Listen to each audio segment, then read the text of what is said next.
We are live. We are live, are we're we? in live for like 10 seconds. But it's not even. There we go. I was like, what's going on here? Like, is this all happening? Yeah.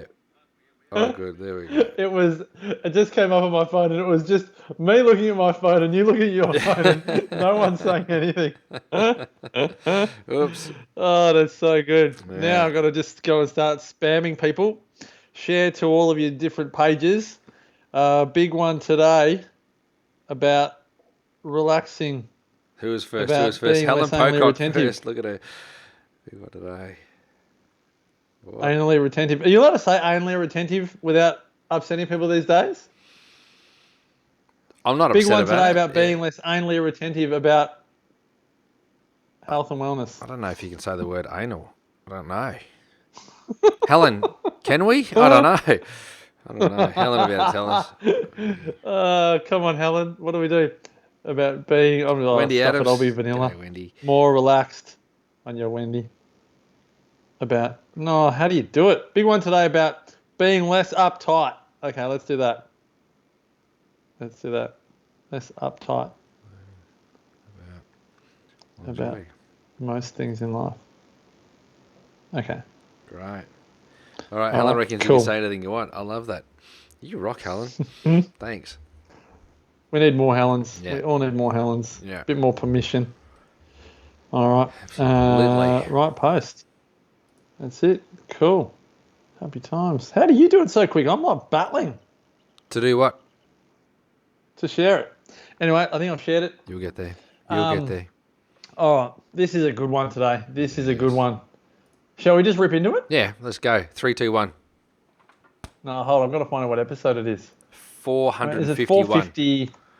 51, you reckon? That's what I reckon. All right. I'm sure we did 451, 450 the other day. Yeah, we did. We've definitely done 450.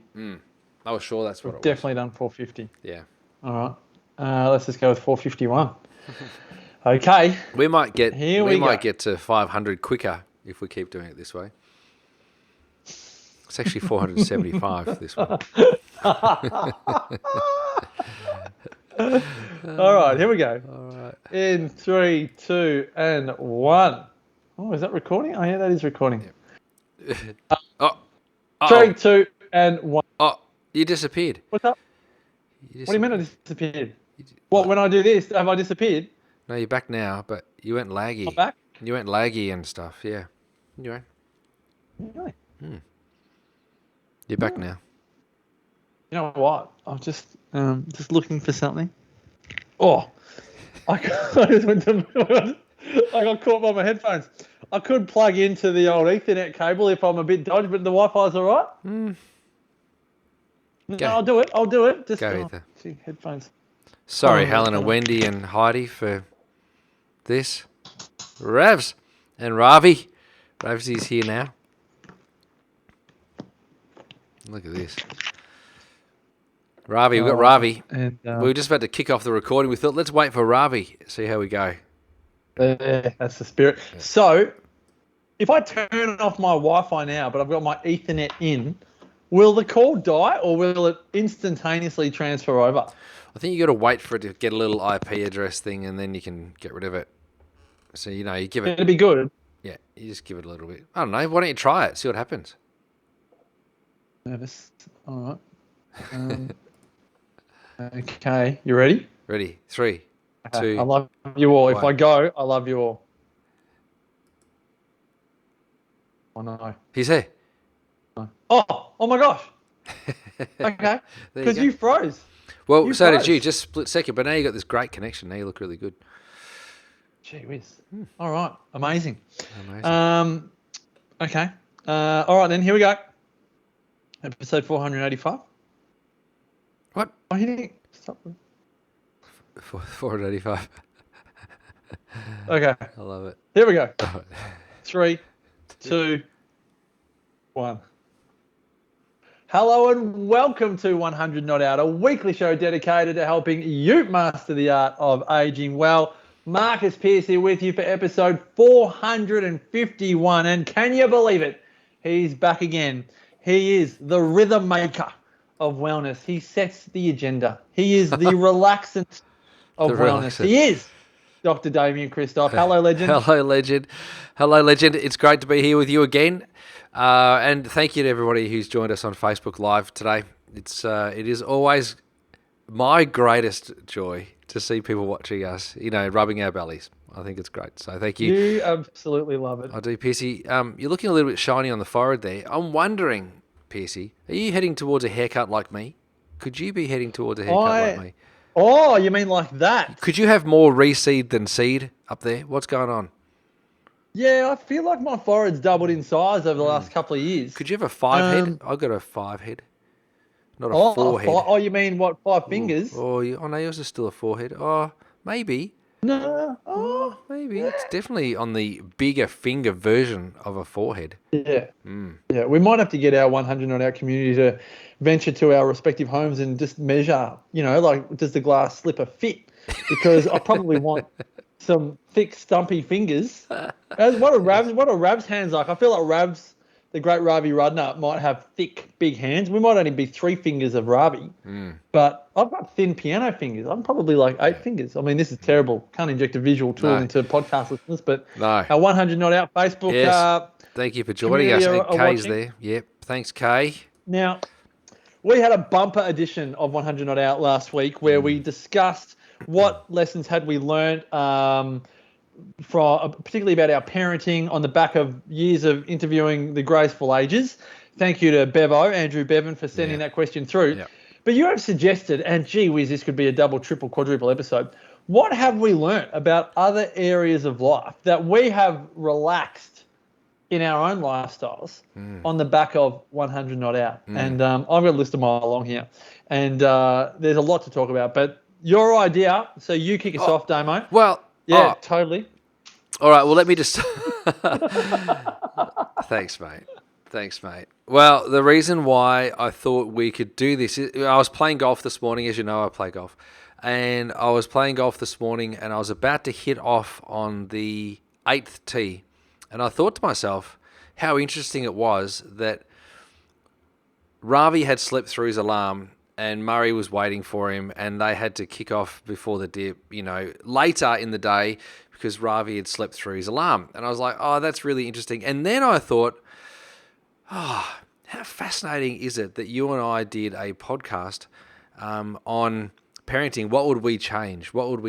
And the reason why I recalled this was because Mike, the guy who I was playing with, said, was that the podcast? Because he said, what are you recording today? And I said, I'm recording something with FX Med, which was, all about the brain and aging and falls risk and stroke and all that sort of stuff. And he goes, oh, is that what you posted on Instagram last night? And I said, no, I think I posted the episode about Marcus and I talking about parenting. What did we change? What would we change now that we know what we know?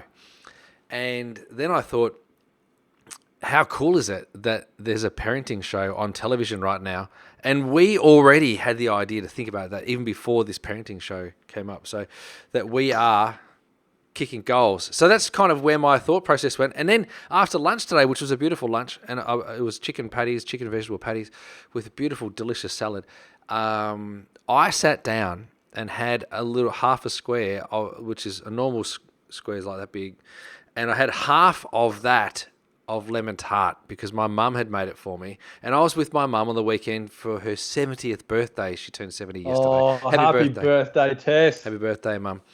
And we spent the weekend together, and she made me, as part of her birthday present, a lemon tart, which is my favourite thing. And I thought, I wonder whether or not, if I had not learnt as much about longevity over the last 450 episodes, and watching the 100 Plus Club and interviewing all these great people, would I have sat down at lunchtime to half a square of lemon tart? And I was thinking about it, and I thought, wouldn't it be a great thing to be able to talk about with Piercy? What have you relaxed? Because what I've relaxed a lot is my regiment around diet. So you mentioned anally retentive earlier on before we actually started recording, and I thought to myself, I think that's how I was with food, because I recall when I was doing Downsize Me, when I would go out for dinner, I would not want to go out for dinner in public because I didn't want people who had recognized me from the television to come up to me and go, Damo, should you be eating that? And I used to send my friends out, thank you very much, Harley and Biff, for going out and buying to go and buy Movenpick ice cream from Movenpick in Kohimarama in Auckland to get Movenpick ice cream because I didn't want to go out in the public to be seen to be buying ice cream because I didn't think that would be good in a public sense. And I never wanted to be seen buying chocolate and all that sort of stuff. And I love chocolate and I love lemon tart and I love ice cream. But because I was so strict, not only in my practice, I was strict on myself, I didn't enjoy those sorts of things. And maybe, perhaps, potentially, possibly, I was causing myself more ill health as a result of trying to hide my cravings and desires with regards to food, that in the relaxation of my strictness around food, could I have extended my lifespan? And I'd like to think I have.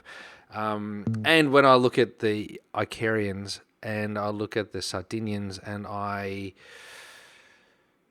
look at all those people that have aged beautifully and done really well. I think they were not very anally retentive around their food, but potentially they were stricter in some spaces or places in their lifestyle, which I'd love to talk about today. That's how I got to this topic. Big, long introduction, which brings in a lot of people, but that's how I got to this topic today, Piercy. And I think it'd be great to know, and we love engagement. So we'd love to know either people watching in the comments, or if you listen to this episode, send us a DM on Instagram or Facebook at 100 Not Out, or email Damien at damienchristoff.com, myself, marcus.pierce.com.au, because I know you're going to do that. There are so many changes that I've written down that I think that I may not have made. Given all of the time that we've spent together interviewing people. So first, just some, in no particular order. Stress is okay. Now, you teach how to crack your stress code. Yes. But I think we see this when we, go to Ikaria, when we spend time with Graceful Ages. Any of us listening or watching this today can learn this, particularly from older people that have gone through challenging times in life, because they've got the gift of perspective and hindsight and a gap between, events that occurred and did we really have to care for it as much as we did, in terms of learning. So I feel like spending so much time with older people and then you turning it into like a practical and a physical cascade when you describe it has definitely allowed me, I think, the opportunity to not sweat the small stuff so much, and also to recognize, I was going to turn my camera around, but not that easy at the minute. We've got Bob surrounded by boxes, and I'm sitting there this morning going, gosh, why am I so pent up at the minute? And I was saying, Marcus, relax. Like, you've moved into a new place. You got boxes everywhere. But it's the best first world problem that many of us could actually want. Yeah. And I think I've learnt, not always, but I think I've learnt the art or the gift of perspective, which I love what you talk about. You stress about the things that you care about. And then so that in itself is a question of, okay, like, do I need to care about this as much as I am right now? And I think, a mixture of time with you, time with others has definitely meant that I've relaxed that a bit. And sometimes I'm almost a bit too laissez-faire. And it's like, why don't I care more? But I would like to think it's because really at the end of the day, like, kids and food, for example. Kids go to a birthday party. I know my kids are going to attack some food that we wouldn't normally have in the house. Yeah.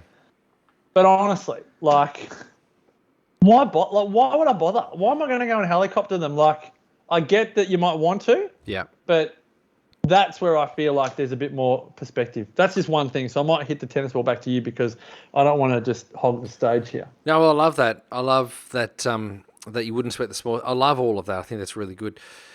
And the other thing is too, with your kids, at least they've started off with eggs and greens, like first thing in the morning, and they're going to be fine. So if they have few snakes or whatever, it's not going to be an issue. Eggs and greens, kids, eggs and greens. What are they having now? They can't have forage bircher. What are they having now? They can't have forage bircher. Oh, mate, it's hard. You know, you love this. Sarah's mum, Jill. Yeah, Big Jill. shout out to Jill. Hi, I'm not Jill. sure if Jill listens or not. Soon find out. She tells me just the other day I was having a cup of tea with Jill. Yeah. And I don't know, we got talking about food, and she's like, "Oh, we still make Damo's forage paleo all the time. Now that we can't get it ourselves, we just buy all the raw ingredients and we all mix it up." Yeah. So I want you to know that there's people out there that in their mind are still making Damo's forage, whether it's Damo's forage bircher, Damo's forage paleo. We probably just get a little, what is it? Just a like Damo's forage cereal, raw ingredients, a puffed something. Yep. With some blueberries, bananas. If they're lucky and they get a sweet start to the day, or a 2-course meal, they might have a fried egg or something. You know, got to have an egg. Eggs and greens and forage. Had the 15 dozen eggs arrive today. Oh dear. 15 dozen. Anyway, that's amazing. Can I just do a little shout out? Yeah. This funny little thing came up on the live stream on my phone, and you'll see this if you look. Helen Pocock says follower anniversary #1. She's our #1 follower anniversary, and then our #2 follower anniversary is Ravi Rudner, and our #3. I don't know. Milestone. I don't know what it is, and then there's a #4. It's kind of skipped 3, and #4 is Kate Toolin. So and then Pete Lennon's got a follow on milestone. I don't know what that is, but congratulations, Pete. That's really great, and good on you. But thanks very much, Facebook. You're going to sleep so well tonight knowing that Facebook's given you a little dopamine hit of follower milestones and anniversaries. And Absolutely. And a little shout out to Vincent, because Vincent rewatched one of our episodes thinking that was live, and he was commenting on that as well. And he said, "You didn't respond to me." And I said, "Oh, it's because that was the recorded version." So this is the live one, Vincent. And if you are there, a big shout out to you. So when I was doing Downsize Me, I made it a point to try and do everything that I possibly could to make sure that I was a specimen, right? So I was at the gym every day. I was very deliberate in the things that I did. I made sure that I ate really great food. I had an amazing breakfast every single day. I had an incredible lunch every single day.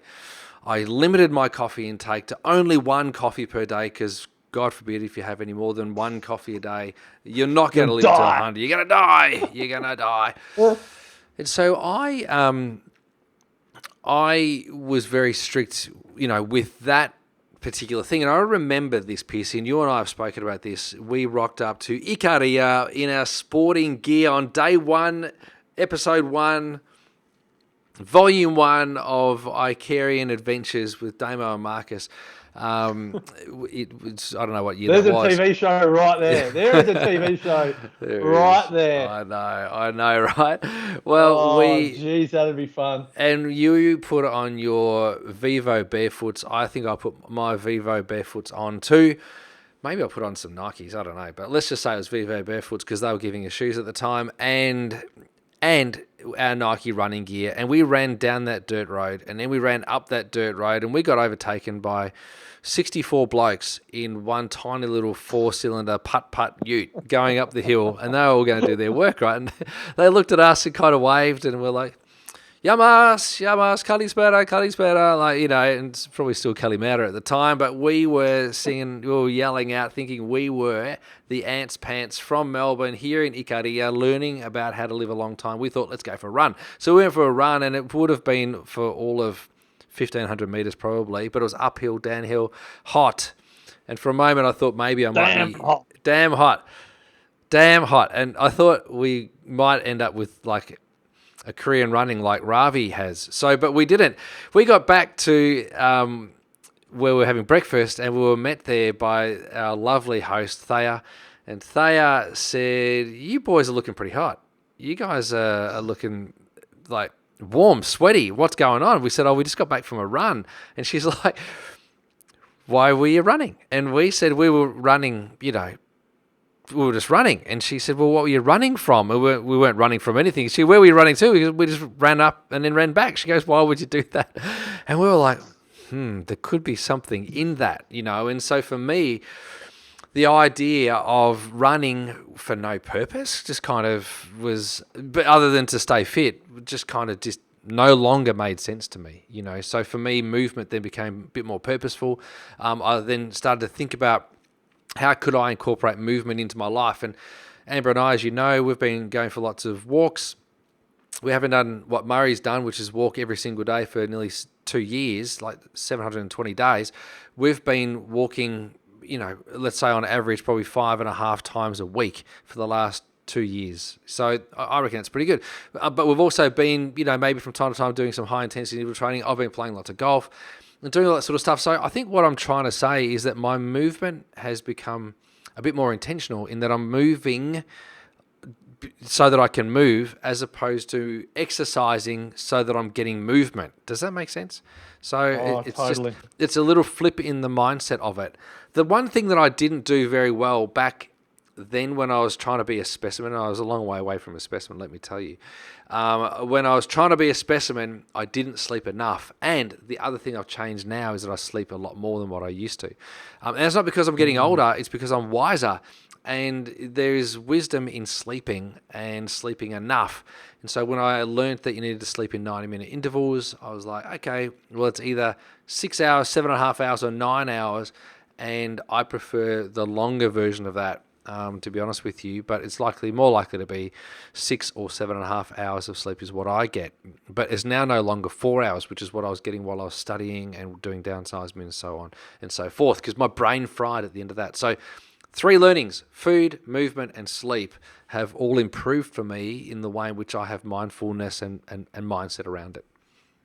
It's so funny, isn't it? Sleep has been a real humble brag for society for many years, hasn't it? Yeah. That it's almost a badge of honor that you don't sleep so much. It's a bit like being busy and the rest of it. But I think we are beginning, and I couldn't agree with you more what you said about just observing. Even I think when many people go to Europe, they talk about siestas and how sacred they are, and the shops literally close, and no, you can't get something at 2:30 in the afternoon because they're actually resting no matter how busy they are. And I definitely feel like that is a major lesson that would have such a massive impact on so many areas of our life, like our happiness and our cheerfulness. We're just so much nicer. We're such nice people, human beings, when we've had a good night's sleep, and we are the opposite when we haven't had a good night's sleep. And I often say to my kids, like, can't you be happy and tired? But I know that it's really hard. I know when most people are tired, it's really hard to be happy at the same time. So couldn't agree with you more about sleep. And another thing that I wrote down here is the concept of time. Like, a lot of older people can almost like laugh at younger people that are rushing around trying to get everything done today as if a bomb's going to go off and they won't be able to do it tomorrow. I think older people, and I could say people in Ikaria, but I just think older people to a point are just good at knowing that you actually can do it tomorrow. And what was the one-liner in Ikaria? It was the Nike T-shirt with the "Just do it ...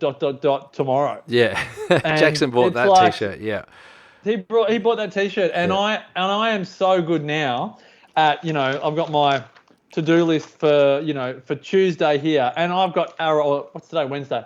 Anyways, Tuesdays, and I've got arrows next to stuff on the Tuesday, which will get done tomorrow. And in the past, that might have brought about some guilt or some shame that, like, I didn't get done what I wanted to get done today. And I've spoken to so many people that would get 15 of their 18 things done in a day, but their focus would be on the 3 things they didn't get, and they would hate on themselves for not being productive enough. Whether they're a mum or a executive, they're still like, you know, productivity, like get it done. And the force in that and the strain in that is something that spending time with older people, I think, undoes in a healthy way. And I definitely feel, even though I have drive and I'm driven, I don't have anywhere near the same emotional attachment if something doesn't get done in a certain period of time. In fact, my mantra now is everything takes longer than you think it does. And for me, it's about 3 times longer. Yes. And I'm at peace with that. I still say it'll take me 15 minutes, and 45 minutes later, I'm like, oh, yeah, that's right. Just takes me through. Every time I'm like, oh, that's right, it takes longer. But Only took you 40 I'm years. cool with Only that. took you 40 years. That's pretty good because it took me longer than that, I think. So well done. Yeah. Well done, Piercy. Yeah. That's really good. What else have you relaxed? Because I also had a lot Alcohol. of a strong intention and aversion to celebration or conversation with alcohol. Now, I've never been one to drink by myself. Like that's not something that I do or would like to do. It's not really it's not why I would drink alcohol. Not how you roll. Nah. Yeah. So if if I get home, it's been a long day or whatever, or it's been a big week or whatever, I'm now more comfortable with saying to Amber, "Hey, you want to have a drink? Let's, want a gin and tonic, or do you want a glass of wine? Do you want to, just sit there and, even have some sparkling water or have a little ginger beer or something, Some of Misty's water, a little glass of Misty's water. No, I say, don't drink that. You save that for Misty, me. don't Save drink that that. for That's me. Marcus's. That's what I say to Misty now. She just looks at me and gives me a meow. But but Amber and I we'll go and we'll sit down, have a little chat, or just take a breath and kind of go, whew, what a day, and that ability to kind of just tools down, I think is really important. So that's been a really great thing too, taking that time, that little bit of space in the day to chill out, reconnect, I think is really good. So I love that. And the ceremony, then that's exactly it. I think the ceremony of alcohol and socializing, whether it's with your partner, a friend, a business person, doesn't matter. Yes. I think Ikaria definitely taught me, and I think you're saying the same thing, us, the ceremony of alcohol with others, and that's why one of the golden rules in Ikaria is that you just don't drink alone.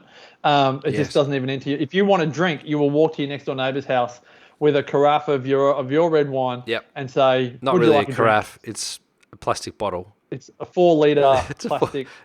It could have been. It's a keg, right? It's a keg. It's a cottonseed oil empty container. And I know definitely, sometimes I think, like the kids are like, oh, you like having beers with Brendan. And Brendan was our neighbour that we just got on so well. Was he in that And photo of your farewell photo? Was he? Yes. Now, there's one person who stood out to me. He looked like a real hippie in that photo. Is that Brendan? Oh, I don't think so. He's right at the back. He was right. Togger's got dreads, long hair. That's not Brendan. Yeah. All right. Well, I saw that photo. That's Togger. Two good Victorians. Togger. But the kids would be like, Dad, you have a lot of beers with Brendan. It's just an abbreviation of his surname. Is your mind going somewhere? No, I don't know. I just love names. Shout out to Togger. Yeah, only Togger. I love names, I think it's great. But as we go, as you lead into this story, I just want to say welcome, Annette, for joining us live, and Leanne for joining us live. Because, there's a lot of people joining us live today. And Annette said, first time I've been able to jump onto the live version of you. I'm just going to say you guys because I'm embarrassed by what you just wrote there. I've followed for so many years. Joy, excitement, inspiration, hands clapping. I love that. So thank you. But again, name Annette Moore. Yeah, go on. All I want to do is just say, hey, if you're listening to this and you haven't joined us live, it's good fun. It's great. I enjoyed it a lot. And then sometimes I wonder for the poor listeners that are listening, going, can they stop talking about people's names that we've never heard of before? And I'm like, if you come into the Facebook Live, you'll know what we're talking about. True. So that's all right. The downloads are exceeding into the billions now, so I think people like it. Yeah. So ceremony around alcohol, enjoying drinking with others, and recognizing that food and alcohol and non-alcoholic beverages, it doesn't matter. But there is a great ceremony around it that largely is inclusive of other people. And I think that's what we have learnt around grog and food. And, I no longer shave with avocado, which was always a big pillar of my life. So expensive. What did you actually do? Did you did you get mashed avocado, or did you? As messy as F-bomb. Messy AF. All right, everyone, take a seat. Pull over. If you're listening to this, pull over, because as much as you've laughed in the past about Marcus sticking his fingers in my coconut oil jar, And drinking Misty's cat water, right? Let's listen to Marcus shave with avocado. All right, tell us, what do you do? Okay. All right, here we Take us go. through Here the we go. So, process. first thing is you have to be completely environmentally unsustainable, and you have to live in Ireland having avocados from Kenya. So that's the first step. And then you generally you would open the avocado, and because it's a Kenyan avocado in Ireland, it's really brown, and it's got those little weird firm hair things all the way down it. So you already know you're not going to eat it. So your attempt to be environmentally sustainable is that you read a couple of raw books and you go, yep, they said to shave with avocado, so you do. Generally, I would get a spoon, and then because I'm a bit touch averse with food, I You know are? that touching your food is very good. What? Yeah, I know coconut oil's all right. Coconut oil's all right, but I'm often a bit more of a cutter, and it's like I eat pizza with a knife and fork rather than my hands. It's one of those things. So anyway, get the spoon and dip it into the really mushy green brown bruised avocado, and then begin to rub it onto your fingers. And the thing is, about 25% of that avocado will get onto your face, and 75% of it will drop in ugly spurts into your sink of hot water. And then you will attempt to rub it in, and obviously it doesn't froth, so you're going to miss some bits, which then makes the shaving process somewhat excruciating because you're actually shaving on pretty red raw skin. Yes. And so it's not a pleasant experience, but of course you're vegan and you think you're environmentally sustainable, even though the avocado's from Kenya.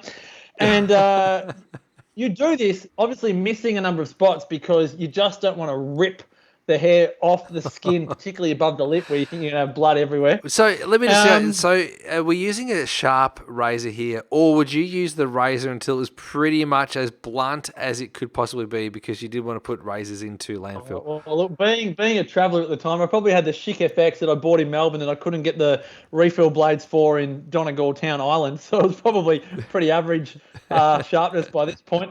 But then what happens is that that you've actually had to shave, and then it's time to empty the sink. Oh. And of course, it's not a clean job. It's actually messy. It's actually quite a messy process. So then you have to use if you're in a rush, and then what happens is, Damo, 2 or 3 days later, you begin to see little brown spots in your sink. And this becomes a cause for concern because then if you have a little bit of amnesia, you think, is there poo in the sink? But then you realize that it's just dry, 2-day-old Kenyan avocado sitting in your Irish sink. And you just have to, acknowledge that you've been environmentally sustainable, you're a vegan, you're saving the world. So you'll continue to do that for, a good 2 years or so. And then you recognize that maybe you should just go and get something else. That is hilarious because obviously these are the lessons we learn. Yeah, well, so I know my grandfather. He used to lather up with a little brush. Probably it would have been otter fur. It would have been some kind of otter. Lathered it up with soap and then rubbed it on his face, and it was always a beautiful shave.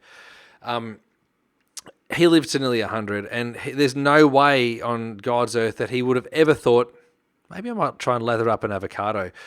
Now, I don't think this is unique to you, PC. I would hazard a guess that there'll be other people on the planet that would probably potentially, maybe even still be doing this today, using avocados, particularly now that they're $1.30 per avocado, not $3.95 per avocado.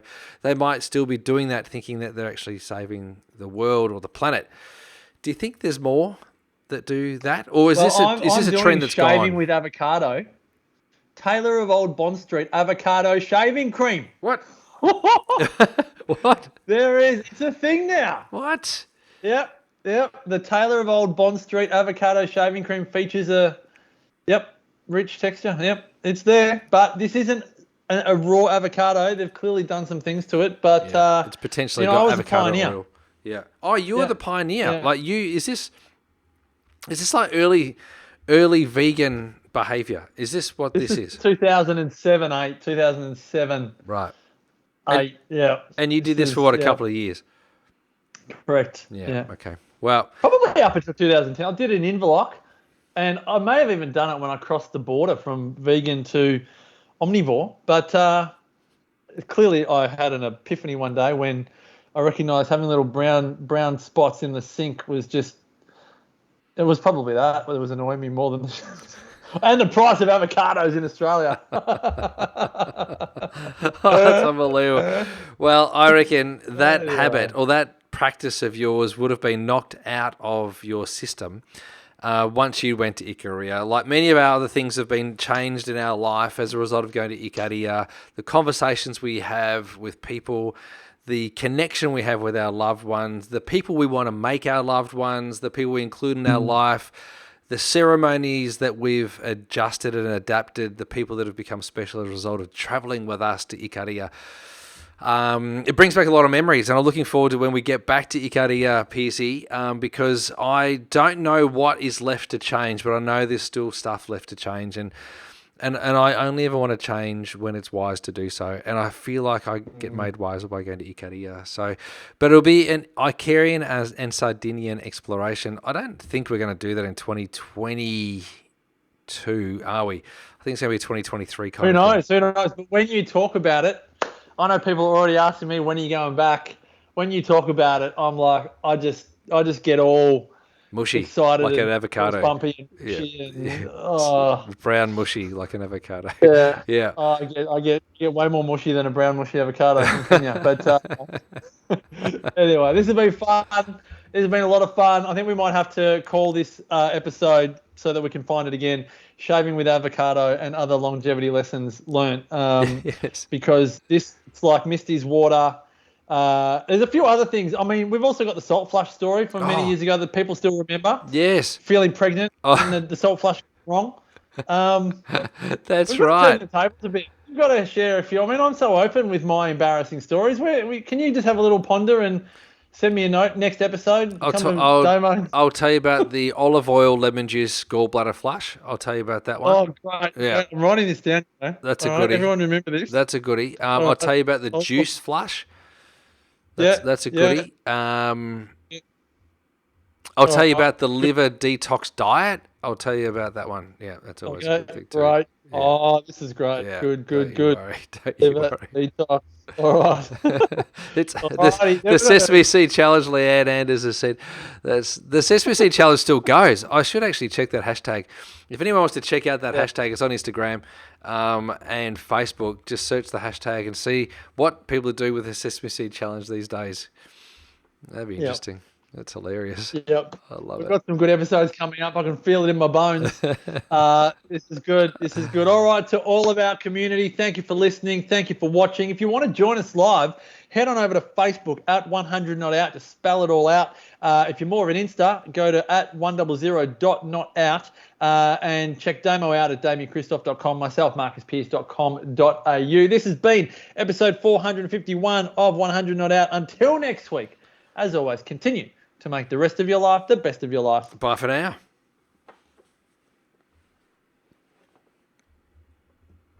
Boom, boom, boom. Boom, boom. Thank you so much, everyone, for joining and the comments and the conversation all the way through. That was hilarious. And Piercy, gee whiz, got to tell you, that avocado story, I don't think that's ever going to get old. Look, a few of these stories, it's funny, stories about health and wellness gone wrong. They just don't get old. They're just good stories. We should. Maybe that's what we do. Maybe we do an episode on health and wellness gone wrong. That'd be the go. Yeah. That'll be the go. That's what these ones are going to be. The olive oil lemon juice, juice flush, liver detox. Should we record it now while we're hot? Yeah, I probably could. Yeah, I could. Just let me shut the door before the kids come in and everything. Okay. Hold on a second. All right. If you want to stick around, we're going to do another episode, and we're going to talk about health and wellness stories that have gone wrong. All right. All right. All right. You ready for it then? Let me just change this ticker. Health and wellness stories gone wrong. Hilarious. So, all right, here we go. All right, here we go. All right. Be ready. 3. Flash. Fasting. All right. Kate Toolan's left. Okay. Kate Toolan left. She shot too early. Kate Toolan's gone. Oh, it's all right. A few people would have. That's all right. She'll come back. You ready to rock? Ready to rock. She's back. 3, 2, and 1. Hello and welcome to 100 Not Out, a weekly show dedicated to helping you master the art of aging well. Marcus Pierce here with you for the 452nd time, and as always, we have the godfather of flushes, the godfather of fasting, the godfather of wellness, Dr. Damien Christoph. How are you, legend? I wish I'd watched more of The Godfather because I'd put a voice on or something. But it's great to be here, and what a hilarious episode that we just did before. And I know if you're listening to this right now, you have no idea that we recorded this episode back to back with another episode. But because Marcus and I think we're so funny, we were talking about health and wellness things, stories gone wrong. And we just thought, well, why don't we go bang straight into another episode? And this is why we're talking about health and wellness stories gone wrong. Piercy, let me just say, because you said I was the godfather of flushes, what I have, because we're renovating at the moment, I've been looking at toilets. And what I learned is that you can get a rimless toilet, right? And a rimless toilet where the water goes around. And Coroma, the Australian toilet manufacturer, has invented a rimless toilet where the water flushes and it comes back with such good power. Does a cleaning job as well. Anyway, that just got me sidetracked. So, because mate, you would like to know this, that Sarah is the same as you, because we have rimless toilets in our house for that same reason. Yes. That she's like so narky about dirty toilets. That is another episode for another day. Yes. And obviously with 4 kids and 3 of them being boys, she was like, how do I do this? Yeah. Rimless toilets.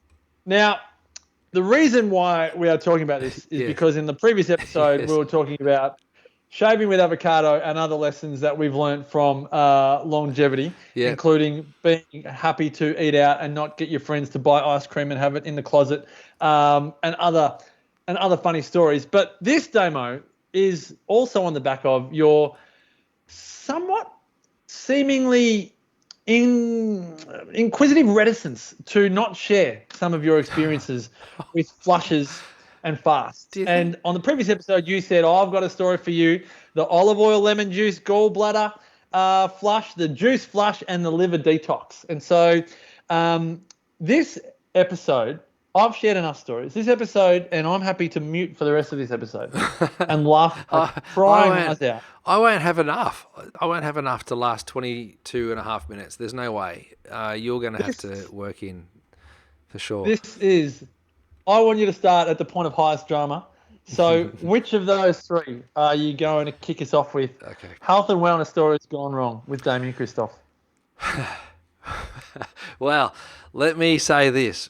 When I was studying to be an accountant, when I was in 1992, studied to be an accountant, and if you've ever seen my Parafood presentation, you'll know that as a young, budding, first-year accountant, just moved out of home, living in Geelong, no longer under the roof of a protective and loving and caring mother, I found a path of least resistance around food and lifestyle, and was introduced to the beach and a lifestyle that encouraged experimenting with herbs. And so as a result of that experimentation with herbs, I often found myself laughing lots at night time, really late into the night, not turning up for university the next day, eating all the wrong foods, eating or craving foods that maybe you shouldn't be craving. Some people would call that the munchies, and I'd often talk all about that sort of thing.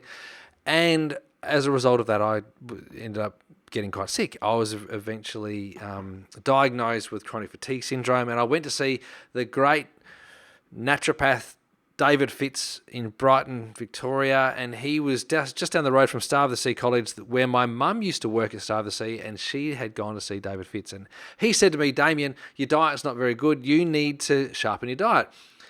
Here's the diet I want you to follow, which was the acid alkaline balanced diet. He said, you're so bad right now. You've got to go 70% alkaline, 30% acidic.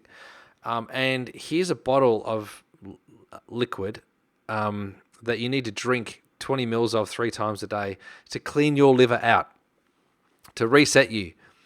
Now, this liquid was called DTM. Now, I don't know what DTM stands for. Let's say it's detox mix. Maybe it is. Maybe it was detox mix. Yeah. I don't know. It stands to reason. DTM. There you go. Well, I had this DTM stuff. It Yeah. was the most disgusting thing ever, but it worked, right? And so I was like, oh my gosh, this is really cool. Changed my diet, had DTM. Maybe I shouldn't be an accountant. Maybe I'll go study to be a naturopath. So I said to David, do you reckon I could study to be a naturopath? He said, oh, maybe Damien, do you know, why would you want to be a naturopath? I said, well, I'm really impressed with what this did with me and how well it's made me feel. And I'm feeling a bit disenfranchised and disenchanted with, studying to be an accountant. Maybe this might be really what I want to do. So he said, well, as it happens, I'm the president of the Australian College of Natural Medicine. Why don't you apply to get in and let's have a look at your CV and blah, blah, blah, and, have a look at it. So I got into naturopathy, and in Detox 101 class, there's not really a class called Detox 101, but we had Honey Pullman Bull, who was my lecturer at the time. We're talking back in 1995, and Honey gave us the process for which you would flush your gallbladder, rid it of stones. If you had gallstones or muck or dried juice in your gallbladder, you would do this particular process to clear it out. So I thought, maybe I should try this on my brother first. And so I I didn't want to be trying this on me. So Troy, God bless him, who I think I had only just bought, I had bought him a birthday present to have his first ever flight. So he went to the Troy School of Flying. I'm pretty sure it was Troy School at Moorabbin University, Moorabbin Airport, and where his flying school was. And he learnt to fly initially there before. Now he flies for Qantas. But I said, Trog, and I call him Trog because when he used to write Troy, the Y looked like a G. So I called him Trog. And so I go, Trog, I've just learned about this gallbladder flush. And apparently, when you do it, you get all these stones out of your gallbladder, and you basically refresh your gallbladder and your liver, and it makes you live longer. He's like, no way. I'm like, yes.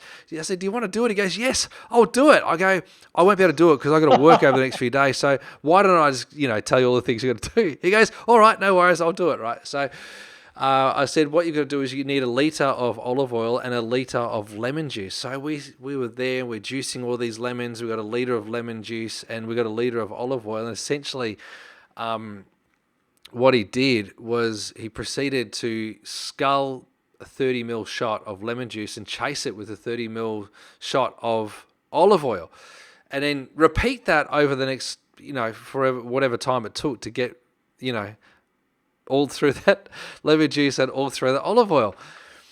Needless to say, there was such an amount of stimulation of his gastrointestinal tract that from a peristalsis perspective, peristalsis worked in both directions very fast. And so it went this way and that way.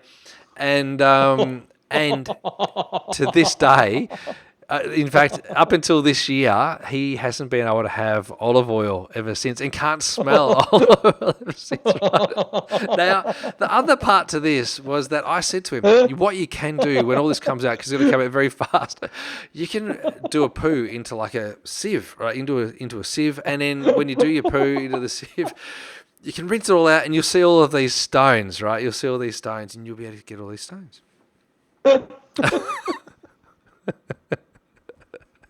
Doing a poo into a sieve. Anyway, I don't think he did that bit because I think it was so aggressive. The reaction, it was so. You could have done a vomit into a sieve to find the carrot. Oh my gosh! So poor Troy, he did that one. Took one for the team there. Anyway.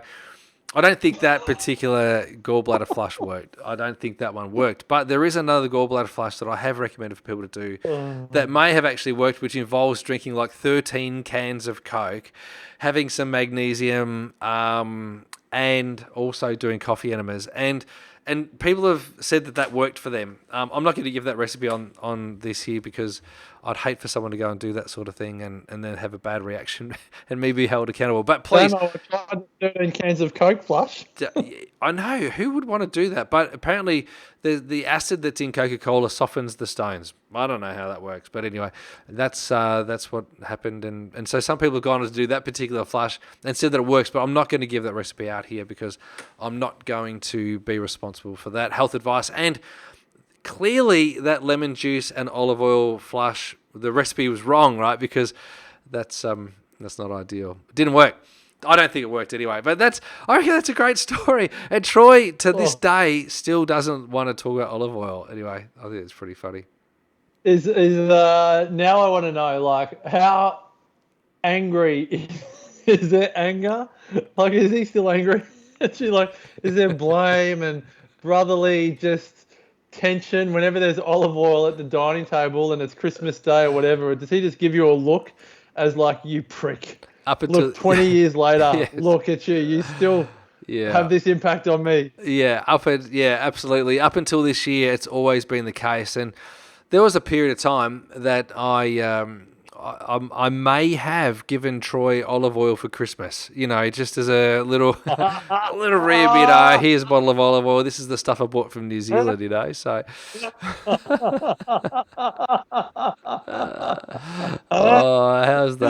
How's that? So the other thing that I did was obviously liver flushes and liver cleanses and all that sort of stuff. But one of the things that I did also suggest be done is carrot juice.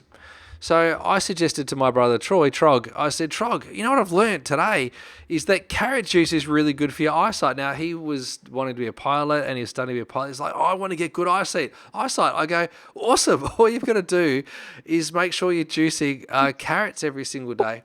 And a great juice to have carrots with is apple juice, celery juice, beetroot, and carrots, right? He's like, okay, cool, no worries. What's the recipe? So I gave him the recipe, and every day for like 30 days, he had carrot juice. And when he went out to the Dandenong market and he bought himself a 20-kilogram bag of carrots. Like, it's massive, yeah. Right? It's massive. This is what happened. It's massive, right? Yeah. So he's juicing away, and let's say 15 or 20 days into this juicing program, Troy's feeling pretty good, like, because the whites of his eyes got really white, and his skin was great. He was looking pretty skinny and lean, and he's probably feeling. But then he started to turn orange. So he started to turn orange like an Oompa Loompa, right? Right? Seriously, like he'd gone on to Willy Wonka and like got a job as an Oompa Loompa, and he was orange. Like, you looked at his hands and they were orange. His face went orange. His whole body went orange, and the beta carotene from the carrots was coming through his skin.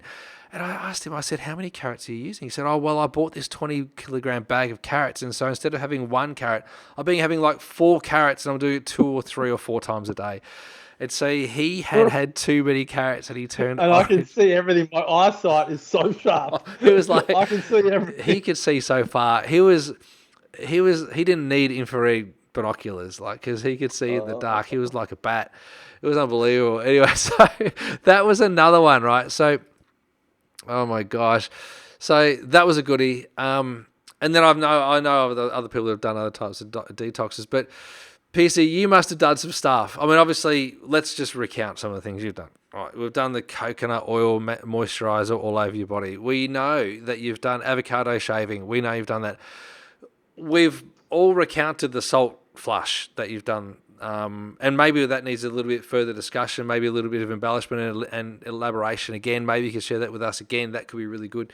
What else have you done that could be along the lines of this hilariousness? Because let me just tell you that all of the people that we've interviewed that have lived a long time have never done anything stupid like this.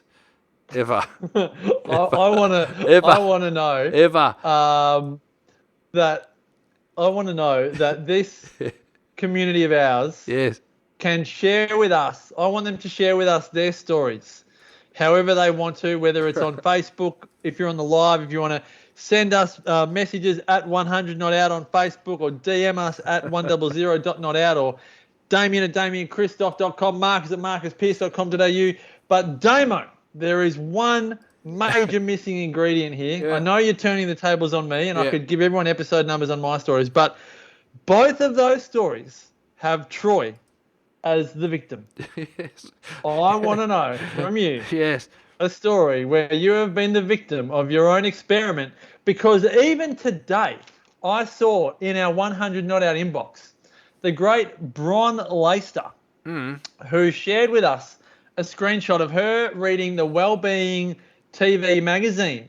And it says in here, in this Wellbeing TV feature, we speak to Damien Christoph, naturopath, chiropractic nutritionist. Damien shares, and you would have loved this. I'm joking here. Damien shares his favorite biohacking tips. Yeah, I loved it like a hole in the head. You would Like a you knee loved to it the like a hole in the nuts. head. I tell you, that language. So what? I even told Emily, biohacking- I don't want to have biohacking in this story. Emily. Yeah. Yes. I need to call her. So come on, Emily.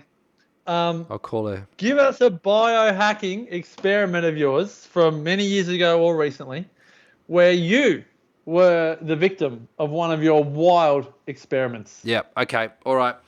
So the thing that I did, so there was some supplements that came out. There's this one called TMG, trimethylglycine.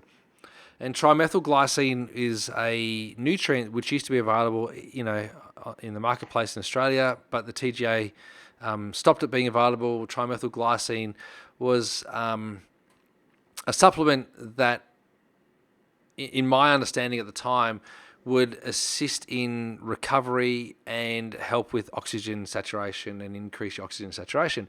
And I used to give it to people who were flying a lot, whether they were flight attendants, and often they were quite fatigued, and they would notice that there would be an improvement in their fatigue and energy levels and all that sort of stuff. So I was like, trimethylglycine, it must do what it says. And so I started taking trimethylglycine.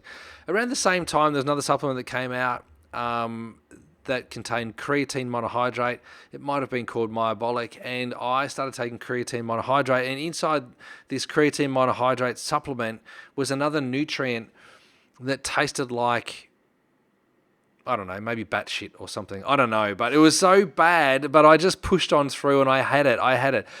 And then at that time also, because I was experimenting a lot with different vitamins and minerals and supplements, this is before the term biohacking became kind of trendy. I was just trying this on. Yeah. Anyway, I was going to the gym. My muscles were getting bigger faster. I was getting stronger, and I was recovering really quickly. I was using trimethylglycine and creatine monohydrate. I was drinking heaps of water, and I was using electrolytes. And so what I thought I might do one day is mix the trimethylglycine, the creatine together, and an electrolyte drink, and train on that. So I took it, and I felt pretty sick, and I was really nauseous, but I pushed on through, and I kept on exercising, and I exercised to the point that I vomited, and I thought, oh, wow, that's not too bad. Maybe I just trained really hard. And I tried it again the next day, and I was out on the bike, and I vomited when I was on the bike again. And I was like, oh my gosh, this isn't good. Maybe I'm just pushing things too hard. And this is all part of biohacking, right? And so then I thought, maybe it's not. I'll give it one more go. And I took it, and I went for a run, and I had runner's diarrhea. Diarrhea.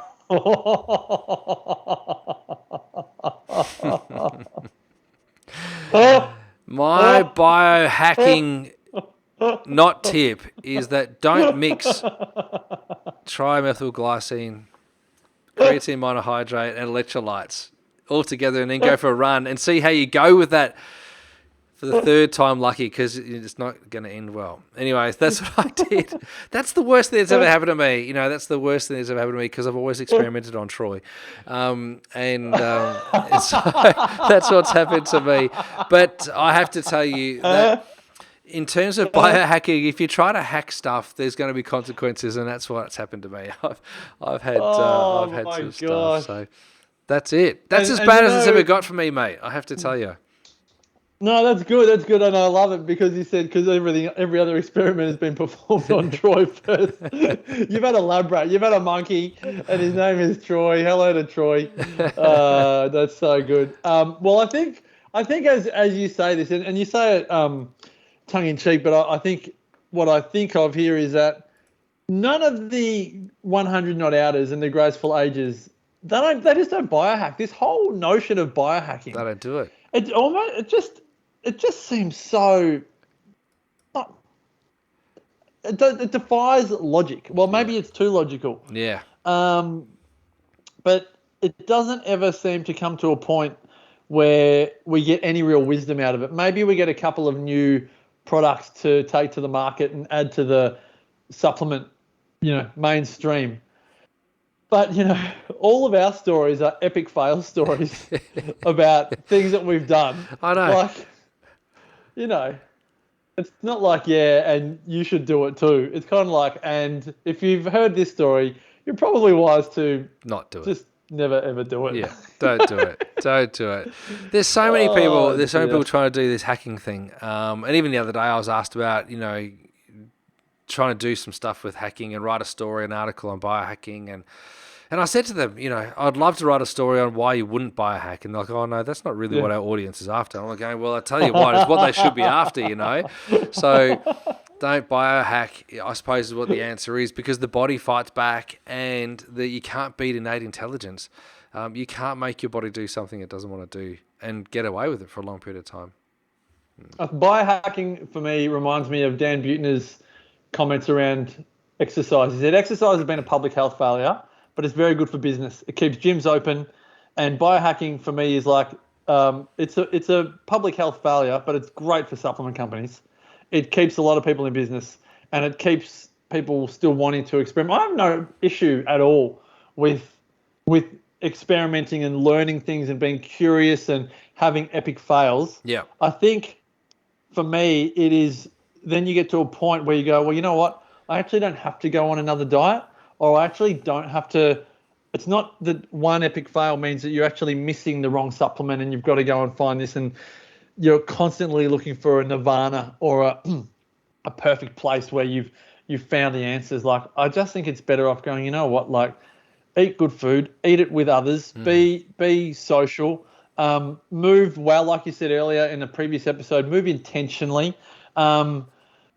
Unless you're a professional athlete where you've got times that you need to get things done by in order to stay on a list or win a medal or all of the other things, I think if you're just everyday living, I don't think it's the way to go. Yeah, I agree.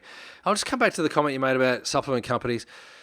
Biohacking, I don't think, is driven by supplement companies per se, but I do think that, sort of flimsy nutritional or flimsy lifestyle research that might suggest that something like that may happen if you do such and such. That's the stuff that kind of gets people into trouble.